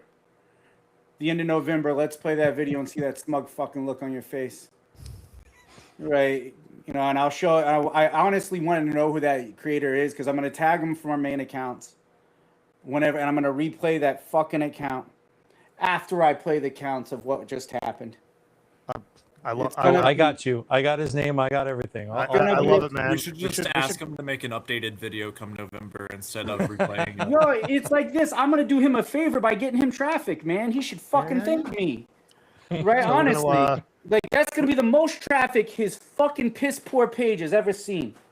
Yeah, Honestly. asymmetric warfare, carpet bombing, like Yeah, exactly. I mean, small little influencers. like, dude, I mean, it's like this. Like, I look at it, I'm like, look, I mean, voting traditionally there's been a lot of barriers to voting in this country to begin with, right? Donald Trump's own children have said voting has never been fair. It has never been free. And they're right in this country. Yeah. Right? It's not something that we make a priority to make easy, right? And then the comment about mail-in ballots, I'm like, bro, if we look at mail-in ballots, a good chunk of those are Republican, bro. Because it's either the elderly or service members. And I mean, on top of it, if you don't want mail-in ballots, are you saying you don't want fucking people deployed to vote? I mean, what kind of patriot are you, bro? So I want to could I request a comment got highlighted? Hensley had a comment in the chat, and I think that's worth bringing up. Yeah, which one? The last one he made. Oh, I'm in the Yeah. wrong So chat he's here. countering, and I want to counter the counter politely. Don't be vindictive. Don't be vindictive. So that's what Henley said. If the Republican Party had voted for a normie like Asa Hutchinson, we wouldn't be in this place and we wouldn't be doing this, right? Donald Trump, the President of the United States, has called us domestic terrorists. 50% of the country is domestic terrorists. That's from the President of the United States. And he's building a security apparatus to put people in chains. They're building gulags to contain hundreds of thousands. And you're a fool if you don't think he's not going to go after the normies. He is going to go after the normies. He said he's going to go after the normies. He's used the word homegrown terrorist, all right, or homegrown, right, to talk about the people he's going to go after. We're a target. Your friends are a target, right? We got to be honest about that, and we are. And we're confronting it with courage, with dignity, with strength, and with a little bit of ruthlessness. We cannot be nice to these folk. We have got to get at them. That's what they've been doing to us for a decade, and that's why this country is in the mess that it's in. Remember, the type of leftist that will burn the bridge that I stand on. You think I won't be vindictive? And by the way, we love you, brother. I'm not teasing you, but I wanted to point that out, that like the reason we're being so pugnacious and fighty about this is because it actually matters. That gets people's attention. We are not screwing around here. We're not doing this for fun, right? Yeah. We're doing it to win, because we have to. Because if we don't, our children will not live free. We believe that as a fundamental sort of precept here. That is the operative mode that we're under. Well, that little turd, he had that look on his face like he had owned everyone that was watching that video. Like the little prick doesn't understand the bigger picture, right? And you can tell that he doesn't comprehend that there are nuances to things, and he doesn't comprehend that there's a massive forest, because all he sees are trees. And so his fucking understanding of reality is so fucking minute and so fucking narrow that he doesn't understand what the real world is. And so what it takes is for someone to be vindictive, someone to be pugnacious, someone to call him out on his bullshit, make him cry a little bit so that he starts to wake the fuck up and see what the larger world is like. Yeah. I want to highlight what Hannah said about the 70,000 that had been, taken off the rolls in North Carolina, removed from the voter registration. North Carolina's up for changing to blue for the Senate seat. Roy Cooper's really getting close now.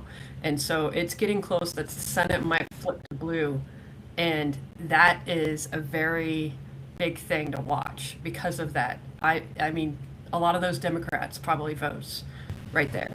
I also want to highlight, we just had local elections, like state elections, and the Republican speaker of the North Carolina House was beat by his opponent by 23 votes. So he was unseated, and he's been in the NC House for like 8 years, I think, and he was just unseated by 23 votes. Not only that, that's the guy that gerrymandered North Carolina so badly, too. Yeah. To add more votes or add more seats for the Republicans. That's the guy that actually was the architect of the gerrymandering. Yeah, it's wild. And the 70,000, most of them are military that are stationed overseas. And a lot of them were not notified until it was too late to fix the voter registration last year. Yeah. Wild. Carl, you got another one for us? Yep. So I got a tweet about Pete Hegseth looking into something about a lieutenant commander. But I'll play this and I'll look into it.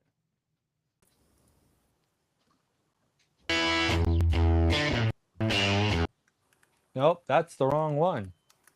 That's the same little prick. Yeah, no, it's the wrong video. I didn't even notice how big the cross was. Damn. All right, hang on. Technical difficulty. I got you. I know that cross. It's the ones with the nails. It's the ones with actual nails that they use. It's actual nails that's the reason why it's that big. I know that one. They give that out at churches. Like the masonry, like the old school like wedge nails, yeah. Mm-hmm. All right, here's a real new one.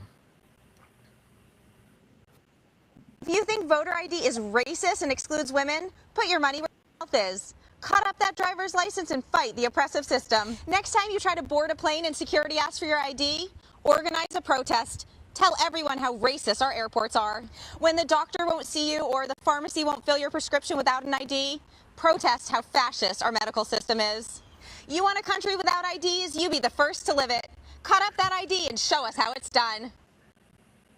Yeah, that's another reason we're vindictive. This makes me so irate. I know. I Because thought it you were gonna pick comes funny back- ones we could shit on. Like, Making us no, angry. like, this is the one, like, it speaks to what Steph was talking about, of people not fucking reading the policy. Yeah. Like, if it was a driver's license, we're all here for it. I went through to get the stupid little star in Florida and had to provide, like, all of these documents and blood of my firstborn and, like, all of this to get, like, just a driver's license. What they don't realize, especially women, right? I want to talk to women, married women, who don't realize that that is not enough, right? Especially if you have a name change. Like when I got married, one of the things I was staunch about was not changing my name. A, because I like my last name, but B, because it's such a pain in the ass. And so when you have these right-wing influencers out here telling women that that is not the case, that their driver's license is going to be enough, there's a smidge of me that applauds this effort because they're going to fuck themselves. And I enjoy watching it because it's like, oh, you don't understand the policy. Cool. We're going to tell everybody around us how to actually vote. So when MAGA women show up to vote and they can't, I'm not going to shed a tear at all. I am going to let it happen, and I am going to laugh at the result. Because this is why policy matters. All you got to do is count the number of jelly beans in a jar, and you get to vote, right? It's fair. Everybody has to count the same jar.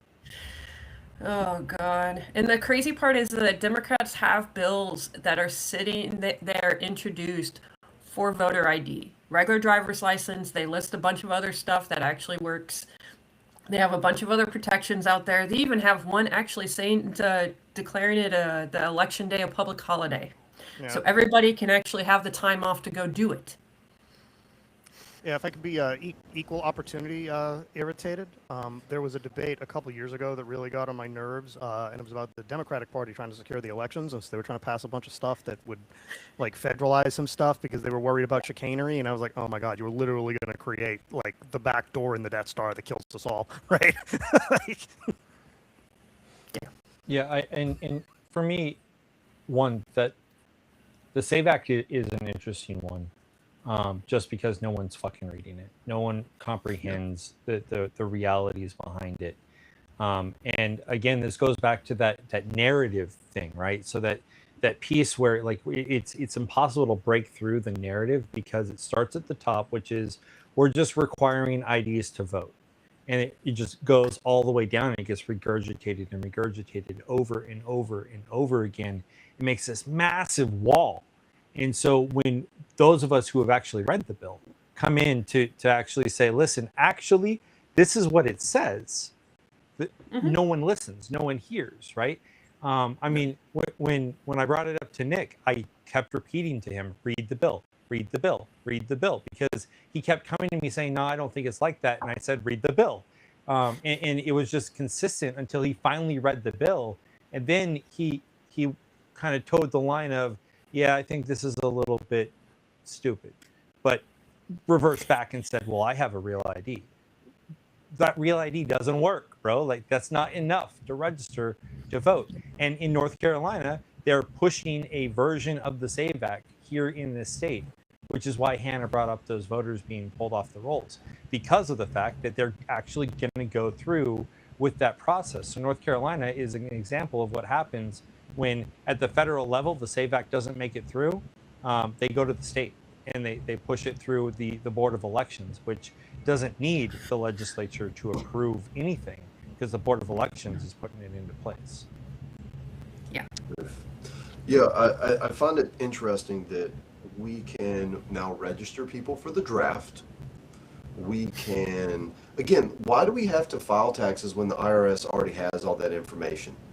Right? Like we're just making sure that we're again, the government is a surveillance state. They already know all that they need to know. Why make it harder to register? It's already illegal for non-citizens to vote. It can't be more illegal. Why are it really you go to prison. Right, Big like pickup. it's clearly directed at some level of disenfranchisement, right? Again, it doesn't read like that on the surface, and that's kind of the dog whistle of all this, right? This is why you have to read. But again, do we write bills in a way that are readable to the average American? No, we don't, right? So I feel like bills should be written in plainer language, and anybody that helps write a bill, any 501c3 or nonprofit or lobbying group, they should be marked in that bill. That should be a part of the, we'll say, a works cited page for Congress, right? Like, I want to know who helped draft legislation. I want to know where this comes from, because some of these ideas needs a little sunlight because they sus. Can add the lobbies onto that too. If you still allow the lobbies, add them, please, for those bills, so we can see what they actually had gotten to. Yeah, I'm still, like, honestly, like, I know somebody mentioned it before. Like, I can't remember the comedian, but they said, they think that it, a politician should have to wear, on a sash or something, who they're owned by, right? Like, who donated to them. For me, it's like, I'd rather it just be tattooed on them. Like, Robin Williams. Robin Williams. Robin Right. Williams. Yeah. There you go. Late great Robin Williams, man. So to me, I would love that. And I think the voter fraud, and I'm just, you don't have to fucking believe me. You can go and read the Super Woke Heritage Foundation report, right? Those bunch of libtards.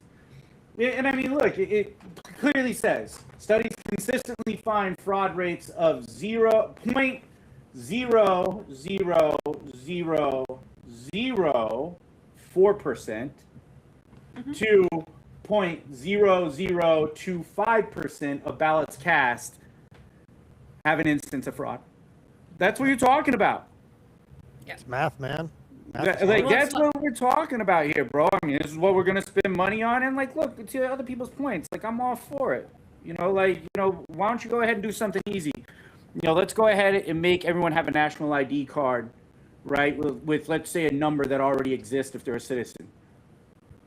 Okay, you get your social security card, your SSN, put your fucking picture on it, date of birth, done. That's all you right? need. And come on, man. It's weird. Well, Florida had a bit of this issue a couple years ago, and I know Katie probably remembers this when DeSantis was going after all of these people that voted and shouldn't have. And what actually backfired on DeSantis, because his administration and his agency issued them the voter ID. They told them that it was legal for them to vote because they were convicts, that, they didn't fit this precise rules about it. And I'm like, it's your own administration's fault they got the vote, you idiot. Yeah, but then they turned it right on the Democrats, right? Like, I remember that. And it was like, no, that's not how that happened. And I want to come back to the SAVE Act for a minute, because I know North Carolina is trying to pass one. Florida passed one. Ron DeSantis signed it in the villages already. So Florida has the first SAVE Act in the country. And we're trying to combat it. How we're already losing a bunch of people off of voter rolls. We're consistently looking at it. But then on top of it, Florida has already passed the SAVE Act here. And we are worried that most of the legislation that comes out of Florida, which is archaic and backwards, then spreads to most of the Southeast. And so please watch for SAVE Act. And then the other thing I wanted to kind of commend Florida on, which is not fucking awesome, in their legislative sessions, when you look at Florida Senate bills and Florida House bills, it is required by law to list the lobbies that are backing it.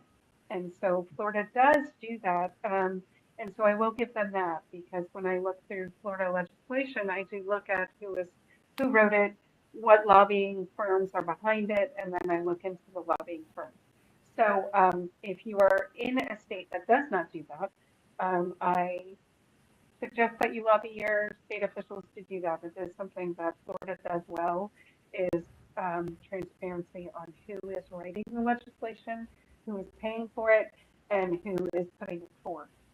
They're not transparent on a lot of other shit, But that is one good thing that we do well, is that one point, is knowing who is backing the bill. Yay, Florida. Clock is right twice. No, a day. fuck Florida. No, fuck Florida. No, like, no, don't yay Florida for shit, ever. That is the one good thing that we do. I will give Florida one other prop that I don't normally say enough good things that Florida does, but, we don't, is Florida does really well for veterans. And I always tell people across the country, like, please look at the FDVA to like push lobbying within your own state for your state VAs, because Florida does do extremely well for veterans in this state. And so one of the things that Hannah sent me is, something to do with the GI Bill. And Florida does do that well. So I do want to commend Florida. It's not Ron DeSantis. Fuck that guy. It is the FDVA themselves. I do want to give a shout out to Vanessa Thomas. She is the Women Veterans Coordinator for the Florida Department of Veterans Affairs. And she fights for women tooth and nail in this state, and goes toe-to-toe with every man in legislation, in the VA, in government, to ensure that women vets are taken care of in the state of Florida. So I do want to commend her publicly for the work she does. Yeah. Carl, do you have another one? Yeah, Yes, I love Vanessa. hopefully this one's funny. I've shared some of her posts before, so I hope this one is funny and gets people laughing. All right. No, why this woman again? What is going on right now? Well, it made us laugh. Golly. Right, maybe cringe. I sound like Kamala. I tried. Anyways, yes, I know I have a unique laugh. Like liberals, you have no morals. You're unintelligent. You support the grooming of children. What else need I say? Do you really think I care that you think I have a weird laugh? No.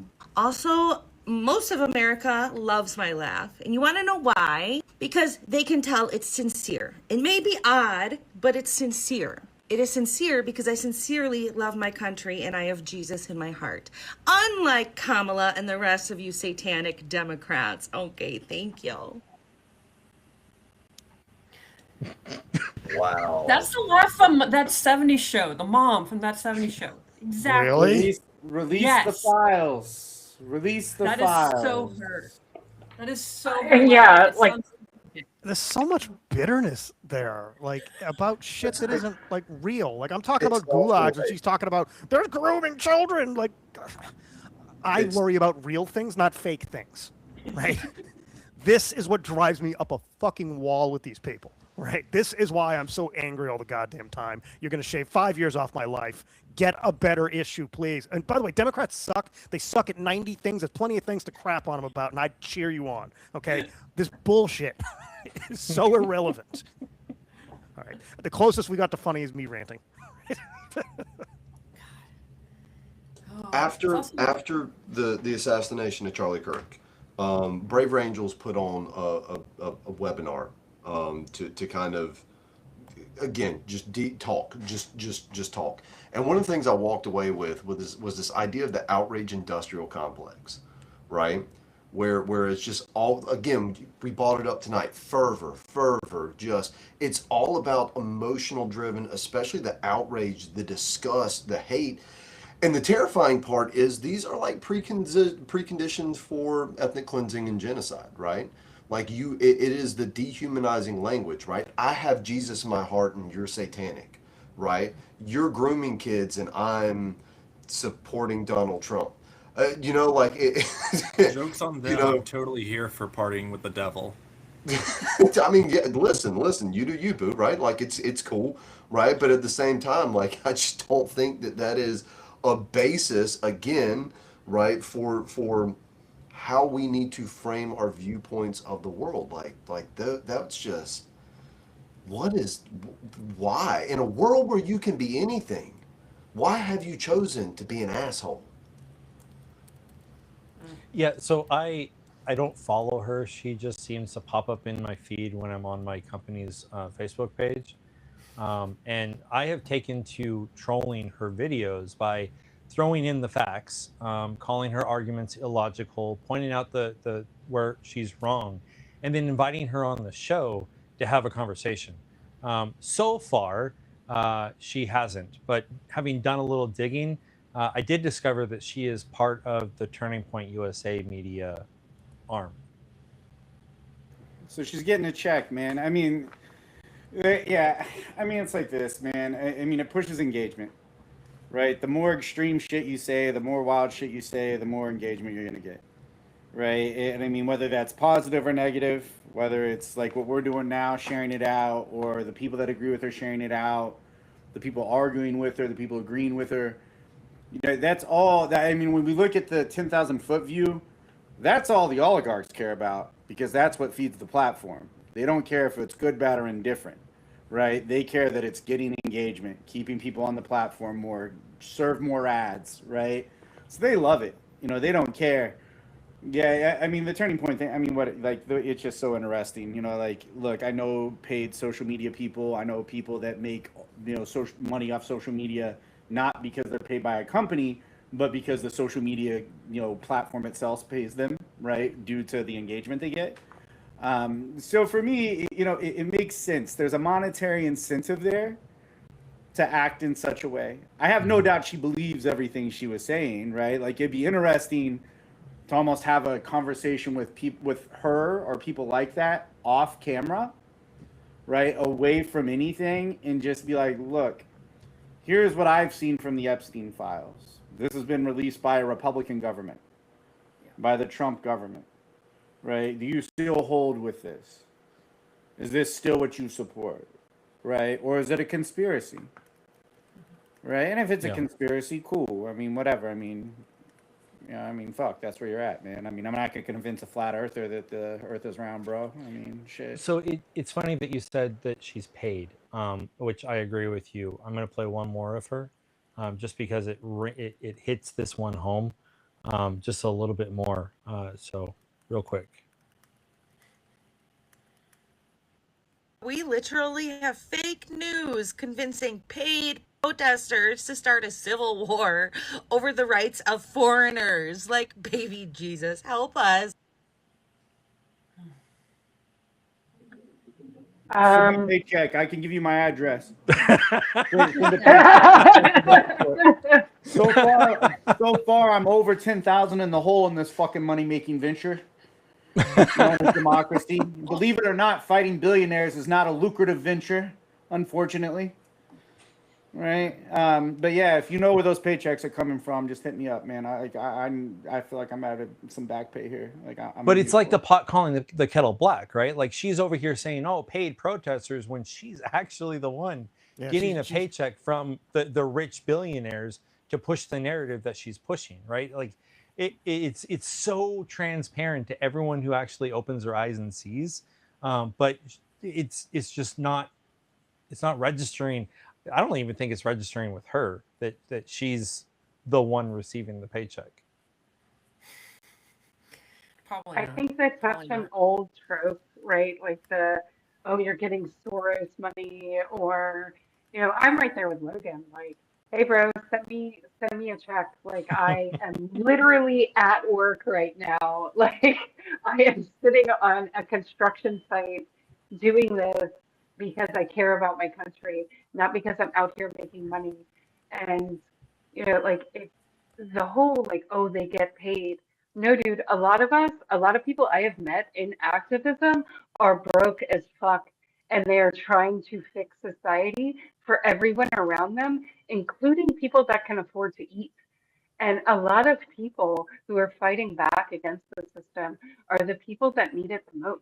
And so when people are out here like, oh man, you're getting paid, it's like, no, homie, I know people that are putting money on, like, groceries on credit cards, that are getting evicted, that are facing divorce because of things that they've done for the movement. Like, we are not getting fucking paid.